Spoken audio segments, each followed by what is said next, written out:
Tsaka guys, alam niyo guys, bago tayo nagsisimula dito sa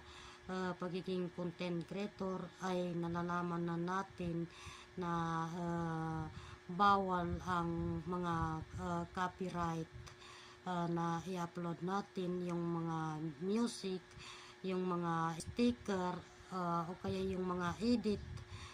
yung mga video na kinukuha natin sa iba. Sa akin ay ginagawa ko rin yon dati, pero ngayon ay nalaman ko na at siya ko na i-delete lahat yun, dahil madali naman i-delete. Kasi guys, dito sa setting ng Facebook guys, ay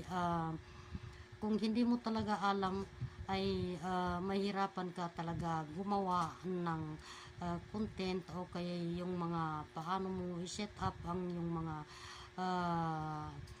video, o kaya paano mo i-delete yung mga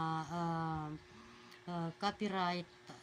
na ina-upload mo, kung hindi mo talaga siya kabisado sa mundo ng Facebook setting guys. So